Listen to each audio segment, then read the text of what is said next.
नमस्कार दोस्तों, मैं पारस मणि चौहान अपने YouTube चैनल उज्ज्वल क्लासेज RTP पर आपका बहुत बहुत स्वागत करता हूं। तो आज हम पढ़ने वाले हैं DLED सेकेंड ईयर का थर्ड सेमेस्टर मैथ्स हम लोग पढ़ेंगे। और मैथ्स में हम लोगों ने लेक्चर फर्स्ट में पढ़ा है अनुपात के बारे में। आज हम लोगों का लेक्चर सेकेंड है, तो चलिए उस को आगे हम लोग बढ़ाते हैं। हम लोग पढ़ते हैं अनुपात के विभिन्न प्रकार। ये हम लोग पढ़ रहे थे टॉपिक अनुपात के विभिन्न प्रकार। उसमें मैंने बताया था कि अनुलोम अनुपात क्या होता है, विलोम अनुपात क्या होता है, ये दो चीज़ें मैंने बताया था। ठीक है, आज मैं आपको बताने वाला हूँ मिश्रित अनुपात क्या होता है। ठीक है, मिश्रित अनुपात किसे कहते हैं? तो दो या दो से अधिक अनुपातों में क्या है, दो या दो से अधिक अनुपातों में प्रथम पद के गुणनफल और द्वितीय पद के गुणनफल का जो अनुपात होता है वह अनुपात ही उन सभी अनुपातों का मिश्रित अनुपात कहलाता है। क्या मैंने बताया है? मैंने ये बताया है कि दो या दो से अधिक अनुपातों में, दो या दो से अधिक अनुपात रहेंगे, अनुपातों में प्रथम पद के गुणनफल और अंतिम पद यानी कि द्वितीय पद के गुणनफल में जो अनुपात होता है उस अनुपात को ही हम क्या बोलते हैं? मिश्रित अनुपात बोलते हैं। जैसे देख लीजिए, ये देखिए, जैसे मान लीजिए एक संबंध है 2 इधर मान लीजिए कि 6 संबंध ले लेते हैं, 6 संबंध ले लेते हैं, मान लीजिए 5 ले लिया मैंने। ये मैंने ले लिया है, एक मैंने लिया है, एक संबंध है 2 और 6 संबंध है 5। इसका मिश्रित अनुपात निकालना है हमें। ठीक है ना? तो मिश्रित अनुपात में मैं कैसे निकालूंगा बताइए? मिश्रित अनुपात कैसे मैंने बोला है? मिश्रित अनुपात कैसे निकलेगा? जो प्रथम पद के गुणनफल और द्वितीय पद के गुणनफल में अनुपात होता है, तब प्रथम पद का गुणनफल यही ना है, प्रथम पद का गुणनफल और अनुपात क्या? द्वितीय पद का गुणनफल, द्वितीय पद का गुणनफल। अब निकाल लीजिए प्रथम पद का गुणनफल। तो प्रथम पद इसमें 1 है, इसमें क्या है? 6, तो 1 गुणे 6 अनुपात है। द्वितीय पद का गुणनफल, तो द्वितीय पद इसमें 2 है और इसमें द्वितीय पद क्या है? 5 है। तो 6 एकम 6 हो गया और ये हो गया 2 5 10। ये 6 संबंध है, 10 हो गया, मिश्रित अनुपात आया। लेकिन इस अनुपात को हम लोग क्या करेंगे? निम्नतम पद में लिखेंगे, सरल अनुपात में लिखेंगे। नहीं, सरल अनुपात में कैसे लिखते हैं, चाहे निम्नतम अनुपात में कैसे लिखते हैं? काटा देते हैं। दोनों का मौसा क्या होना चाहिए? 1। 2 से कटा दीजिए, 2 3 क्या हो गया? 6 और 2 5 क्या हो गया? 10। 3 संबंध है 5। तो 1 संबंध है 2 और 6 संबंध है 5 का जो मिश्रित अनुपात होगा वो क्या होगा? 3 संबंध है 5 होगा। अब ऐसे ही एक और एग्जाम्पल मैं ले लेता हूं, 2 से अधिक का ले लेता हूं। जैसे मान लीजिए मैंने अनुपात ले लिया है, ये 3 संबंध है, 2 ले लिया मैंने, 2 संबंध है मान लीजिए 5 ले लिया। ठीक है, उसके बाद 2 संबंध है 3 ले लिया और 4 संबंध है 3 ले लिया, ये मन, या फिर 3 संबंध है 4 ले लिया। ये 4 अनुपात मैंने लिया है। 4 अनुपात क्या क्या है? 1 है, 3 संबंध है 2 है, एक 2 संबंध है 5 है, एक 2 संबंध है 3 है, एक 3 संबंध है 4 है। ठीक है, अब इनका आपको निकालना है मिश्रित अनुपात, निकालना है इनका मिश्रित अनुपात। मिश्रित अनुपात, तो मिश्रित अनुपात कैसे निकलेगा? मैंने बताया है कि मिश्रित अनुपात निकालने के लिए जो भी अनुपात है उनके प्रथम पद का गुणनफल और अनुपात है द्वितीय पद का गुणनफल। ठीक है, तो आप निकालेंगे कैसे? प्रथम पदों का गुणनफल, प्रथम पदों का गुणनफल और अनुपात का द्वितीय पदों का गुणनफल, द्वितीय पदों का गुणनफल। अब आप प्रथम पद का गुणनफल लीजिए, 3 हो गया इसमें प्रथम पद, इसमें क्या हो गया 2, इसमें क्या हो गया 2, इस अनुपात में क्या हो गया 3 अनुपात, इसमें क्या हो गया 2, इसमें क्या हो गया 5, इसमें क्या हो गया 3, इसमें क्या हो गया 4। ठीक है, तो हमने मिश्रित अनुपात कैसे निकाला, प्रथम पदों का गुणनफल लेंगे और द्वितीय पदों का गुणनफल लेंगे। अब प्रथम पद देख लीजिए क्या है, ठीक है। अब इसको क्या करेंगे, यह अनुपात है तो इसको आप सरल अनुपात में लिखेंगे, पहले ही सरल कर देंगे। तो ये कई संख्या से कटाइए, जैसे 2 से कटा दीजिए, इधर भी 2 से, इधर भी 2 से कैंसिल हो गया, ठीक है। इधर भी 3 है, इधर भी 3 है तो ये कैंसिल हो गया। इधर 4 है, इधर 2 है तो 2 से कैंसिल कीजिए, 2 एकम 2 और 2 दूना के क्या हो गया 4। अब कोई कटेगा, लग रहा है नहीं कटेगा, तो जब नहीं कटेगा तो लिख दीजिए ये 3 संबंध है, ये 5 दूना के क्या हो जाएगा 10, 3 संबंध है कितना आ गया 10 आ गया, ठीक है। तो इस तरह से हम लोगों ने 3 संबंध 2, 2 संबंध 5, 2 संबंध 3 और 3 संबंध 4 का मिश्रित अनुपात निकाला। मिश्रित अनुपात कैसे निकालेंगे, जो भी आपके अनुपात दिए रहेंगे उसमें प्रथम पदों का गुणनफल लेंगे और अनुपाते क्या कर देंगे द्वितीय पदों का गुणनफल। चलिए अब आगे हम लोग पढ़ते हैं वर्गानुपात क्या होता है। वर्गानुपात और घनानुपात, वर्गानुपात अनुपात और घनानुपात, घनानुपात जैसा कि शब्द से ही स्पष्ट है, वर्गानुपात यानी कि उन संख्याओं के वर्गों में जो अनुपात है, ठीक है, और घनानुपात यानी कि उन संख्याओं के घनों में जो अनुपात है। तो वर्गानुपात किसे कहते हैं, 2 या 2 से 2 संख्याओं के वर्गों में जो अनुपात होता है उसे वर्गानुपात कहते हैं। घनानुपात किसे कहते हैं, 2 संख्याओं के घनों में जो अनुपात होता है उसे हम क्या बोलते हैं, घनानुपात बोलते हैं। जैसे देख लीजिए, जैसे आपकी संख्या हो गई, मान लीजिए 4 हो गया और 5 हो गया, ठीक है।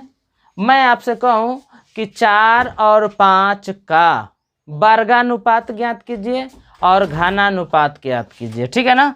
तो 4 का वर्गानुपात, 4 और 5 का वर्गानुपात क्या होगा, वर्गानुपात माने वर्गों में अनुपात, यानी 4 का वर्ग अनुपात है 5 का वर्ग। तो वर्ग में बता दीजिए, 4 चौके 16 और 5 पचे 25, 16 संबंध क्या आ गया 25। ऐसे घनानुपात बता दीजिए क्या हो जाएगा, घनानुपात यानी कि घनों में अनुपात, तो 4 का घात 3 और अनुपात है 5 का घात 3। 4 के घात 3 कितना होता है, 4 चौके 16 चौके 64 हो जाएगा और अनुपात है 5 पचे 25 पचे 125 हो जाएगा। तो 4 और 5 का वर्गानुपात हो जाएगा आपका 16 संबंध है 25 और घनानुपात हो जाएगा 64 संबंध है 125। अब इसके बाद हम लोग इसी का उल्टा पढ़ लेते हैं।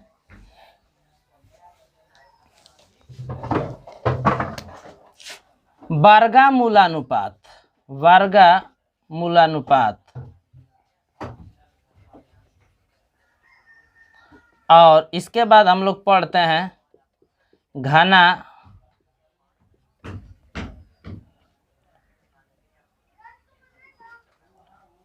घनमूलानुपात।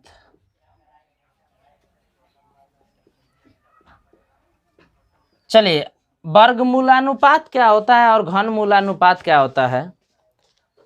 2 संख्याओं के वर्गमूलों में जो अनुपात होगा, नाम ही स्पष्ट कर रहा है, वर्गमूलानुपात यानी कि वर्गमूलों में जो अनुपात होगा। घनमूलानुपात यानी कि घनमूलों में जो अनुपात होगा, यानी कि 2 या 2 से अधिक संख्याओं के वर्गमूलों में जो अनुपात होगा उसे वर्गमूलानुपात कहेंगे, और घनमूलों में जो अनुपात होगा उसे हम घनमूलानुपात कहेंगे। तो चलिए देख लेते हैं। जैसे मैं आपसे कहूं कि 64 और 125, 64 और 125 का घनमूलानुपात बताइए। घनमूलानुपात मूलानुपात बताइए। 64 और 125 का क्या बताना है? घन मूलानुपात बताना है आपको। ठीक है, तो चलिए घन मूलानुपात हम लोग बताते हैं। तो घन मूलों में अनुपात ना, तो 64 का घन मूल निकाल देंगे और अनुपात है किसका घन मूल निकाल देंगे? 125 का घन मूल निकाल देंगे। ये तो 64 का घन मूल कितना होता है? 4, और 125 का घन मूल कितना होता है? 5। तो घन मूलानुपात कितना हो गया? 4/5। ऐसे ही एक और उदाहरण ले लेते हैं हम लोग। जैसे मान लीजिए अब हम लोगों ने ले लिया 64 और 49 ले लिया। ये इसका मान लीजिए आपसे पूछा है वर्गमूलानुपात बताइए। वर्गमूलानुपात, सवाल यह है कि वर्गमूलानुपात क्या है? तो दो संख्याओं के वर्गमूलों में जो अनुपात होता है उसे हम वर्गमूलानुपात कहते हैं। तो वर्गमूल निकाल दीजिए आप लोग। 64 का निकाल सकते हैं, और क्या है 49 है तो 49 का निकाल सकते हैं। तो 64 का वर्गमूल क्या होता है? 8 होता है, और 49 का वर्गमूल क्या होता है? 7 होता है। तो 8 संबंध क्या होगा? 7 हो जाएगा। तो ये हम लोगों ने पढ़ा कि वर्गमूलानुपात क्या होता है, घन मूलानुपात क्या होता है। ठीक है ना, ये हम लोगों ने पढ़ा। अब हम लोग पढ़ लेते हैं वित्ततानुपात।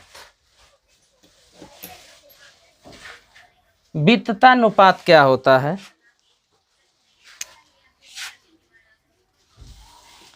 वित्ततानुपात, सवाल यह है कि वित्ततानुपात क्या होता है। ठीक है ना, तो हम लोग निकालते हैं वित्तता अनुपात। जैसे मान लीजिए 3 संख्याएं हैं A B C. A B C 3 संख्याएं हैं, तो इनका जो वित्तता अनुपात होगा, ए बी सी का वित्तता जो अनुपात होगा, वित्तता अनुपात जो होगा वह क्या होगा? तो ए और बी में जो अनुपात हो वही अनुपात बी और क्या हो? सी में हो। तो उसे हम लोग क्या बोलेंगे? वित्ततानुपात बोलेंगे। क्या मैंने बोला है? वित्ततानुपात किसे कहेंगे? यदि 3 संख्याएं क्या हो? ए बी सी हो, तो पहली संख्या और दूसरी संख्या में जो अनुपात हो वही अनुपात दूसरी संख्या और तीसरी संख्या में हो। तो इस तरह का जो अनुपात होता है वह वित्ततानुपात कहलाता है। जैसे 3 राशियां ए बी सी हैं, तो इनका वित्ततानुपात क्या होगा? ए संबंध बी बराबर बी संबंध सी। ठीक है ना, ए और बी में जो अनुपात होगा वही अनुपात बी और किस में होगा? सी में होगा। ठीक है, चलिए अब यहाँ से हम लोग जरा निकाल लेते हैं वित्ततानुपात। आप लोग निकाल लेंगे। ठीक है ना, वित्ततानुपात में कैसे होंगे चेक कर लेंगे आप लोग। चलिए बी इसका निकालिए। ये समानुपात में होंगे ना, तो बाह्य पदों का गुणनफल बराबर अंतः पदों का गुणनफल। वित्ततानुपात क्या होता है? 3 राशियां वित्ततानुपात में कही जाती हैं यदि पहली और दूसरी का अनुपात दूसरी और तीसरी के अनुपात के क्या हो? बराबर हो। अर्थात पहली और दूसरी, दूसरी और तीसरी ये किस में हो? समानुपात में हो। पहली और दूसरी और तीसरी यह किस में हो? समानुपात में हो। ठीक है, अब जब समानुपात में है तो क्या होगा? बाह्य पदों का गुणनफल और बराबर क्या होगा? अंतः पदों का गुणनफल।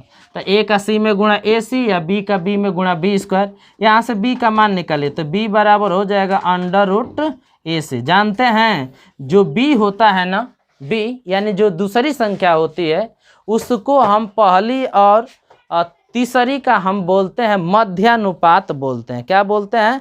मध्यानुपाती बोलते हैं। ठीक है, ए बी सी का मध्यानुपाती बोलते हैं। नुपाती, मध्यानुपाती क्या हो जाएगा? बी बराबर क्या हो जाएगा? √a/। तो याद रखिएगा, याद ये रखना है कि वित्तता अनुपात क्या होता है। तो वित्तता अनुपात क्या होता है? यदि 3 राशियां ए बी सी हो तो ए और बी में जो अनुपात होगा वही अनुपात बी और सी में होगा, यानी कि ए और बी में जो अनुपात है बी और सी के बराबर है, अर्थात समानुपात में है, तो हम ए बी सी को वित्तता अनुपात में कहेंगे। और वित्तता अनुपात यानी कि ये समानुपात हो गया। तो समानुपात में राशियां कब होती हैं? जब बाह्य पदों का गुणनफल बराबर अंतः पदों का गुणनफल। तो बी स्क्वायर बराबर ए सी होगा, बी बराबर हो जाएगा अंडर रूट ए सी। बी को हम लोग क्या कहते हैं? मध्यानुपाती बोलते हैं, मध्यानुपाती।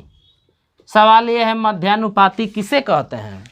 तो जब तीन राशियां ए बी सी वित्तता अनुपात में हो, तीन राशियां ए बी सी वित्तता अनुपात में हो, तो जो बीच वाली राशि है वह दोनों राशियों का क्या कहलाती है?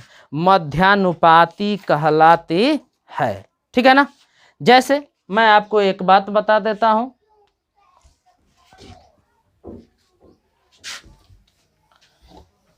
चलिए तो मैं आपको बता रहा हूं। जैसे आपसे एक सवाल मैं पूछूं, सवाल मैं आपसे ये पूछ रहा हूं कि 9 और 25 का मध्यानुपाती ज्ञात कीजिए। 9 और 25 का मध्यानुपाती ज्ञात कीजिए, मध्यानुपाती ज्ञात कीजिए। मध्यानुपाती निकलेगा कैसे? ठीक है ना? तो चलिए हम लोग देख लेते हैं मध्यानुपाती कैसे निकलेगा, समझ लेते हैं हम लोग यहाँ पर। तो मध्यानुपाती कैसे निकलेगा? ए बी सी वित्तता अनुपात में होंगे। ठीक है? तो जो बीच वाली राशि है वह पहली और दूसरी का क्या कहलाती है? मध्यानुपाती कहलाती है। समझ गए?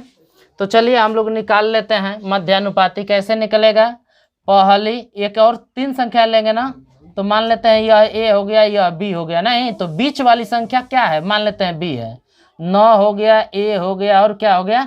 25 हो गया। क्या मैंने बताया है? मध्यानुपाती में, मध्यानुपाती में मैंने तीन राशियां लेने के लिए कहा है। तो एक 9 दिया है आपको और एक क्या दिया है? 25 दिया है। और इसका पूछ रहा है मध्यानुपाती पूछ रहा है। तो मध्यानुपाती कैसे निकालते हैं? तो तीन राशियां होनी चाहिए। एक बीच में हम ले लेते हैं 9 ए और 25। ठीक है? तो ये जो होगा इसको हम बोलेंगे 9 और 25 का मध्यानुपाती बोलेंगे। तो ए बराबर अभी अभी आप लोगों ने क्या पढ़ा है?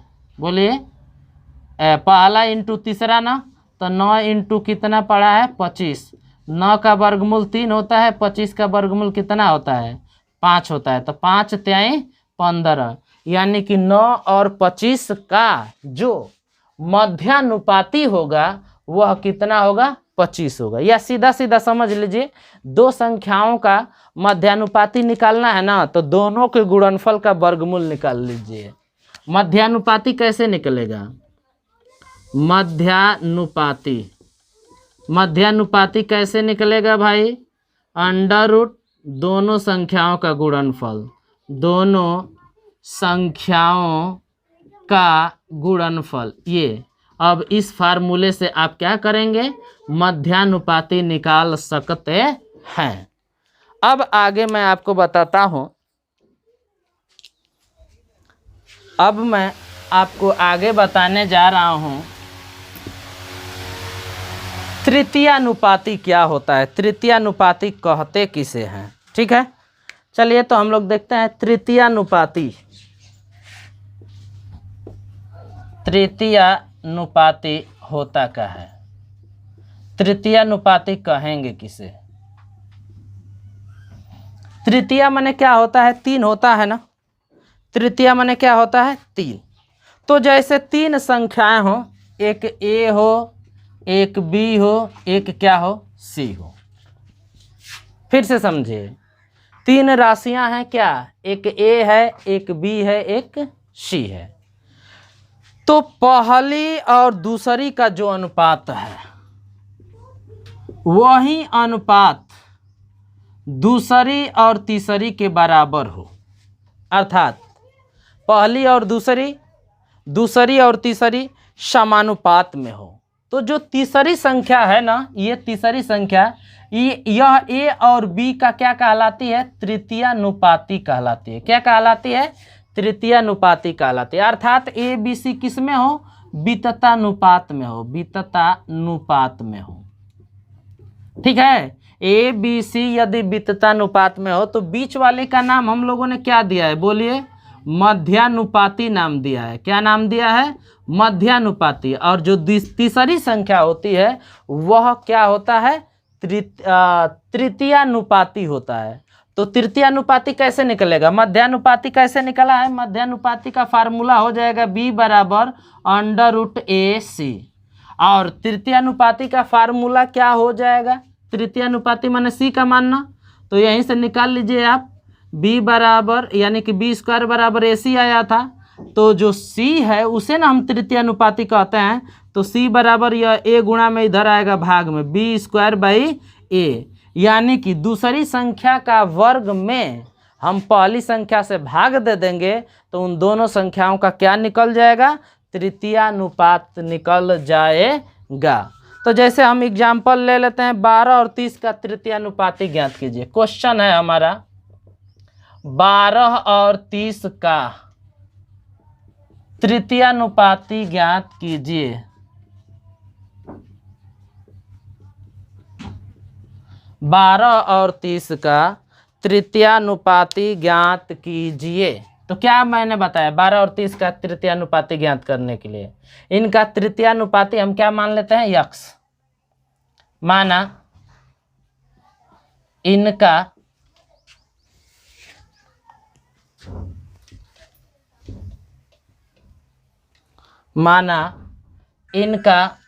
तृतीयानुपाती का है यक्स मान लेते हैं। माना इनका तृतीयानुपाती का है भैया यक्स है। नहीं तो क्या हो जाएगा बताइए? पहली और दूसरी में जो अनुपात होगा वही अनुपात दूसरी और तीसरी माने यक्स में होगा। ठीक है, ये 30 है, यानी कि ये विततानुपात में होंगे। तीनों राशियों किस में होंगी? विततानुपात में होंगी। अच्छा एक बात बताइए, तो यक्स की वैल्यू क्या होगी? बाह्य पदों का गुणनफल 12 यक्स बराबर अंतः पदों का गुणनफल। तो यक्स का मान निकाल लीजिए। यक्स बराबर होगा 23 गुणे 30 बटा में 12। 6 दूना के 12, 6 5 30 और 15 दूना के 30, 15 5 75। तो 12 और 30 का जो तृतीयानुपात होगा वह कितना होगा? 75 होगा। 12 और 30 का जो तृतीयानुपात होगा वह क्या होगा? 75 होगा। तो आप तृतीयानुपात भी निकाल लेंगे। ऐसे ही मैं परिभाषित कर सकता हूँ चतुर्थानुपात क्या होता है या चतुर्थानुपाती क्या होती है। ये मैं आपको परिभाषित करके बताता हूँ कि चतुर्थानुपाती क्या होता है। चतुर्थानुपाती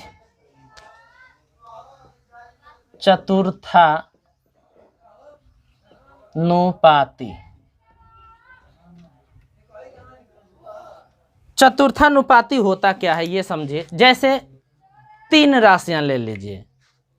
3 राशियां हैं ए बी सी।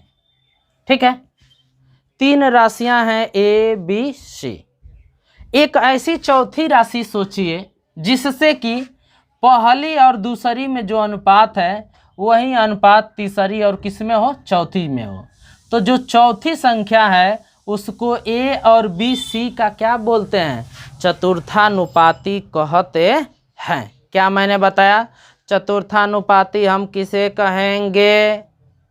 यदि 3 राशियां ए बी सी हो, ठीक है, तो एक ऐसी संख्या यक्स जिससे पहली और दूसरी का जो अनुपात है दूसरी और तीसरी के अनुपात के बराबर हो, तीसरी और चौथी के अनुपात के बराबर हो, तो चौथी संख्या को शेष तीनों संख्याओं का हम चतुर्थानुपाती कहते हैं। अब सवाल ये है कि कैसे लगेगा सवाल।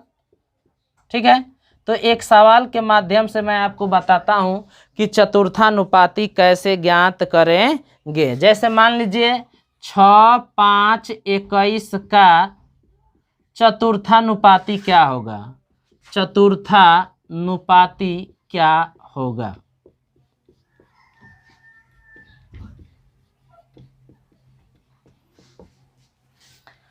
मैंने आपसे पूछा है कि 6, 5 और 21 का चतुर्थानुपाती क्या होगा।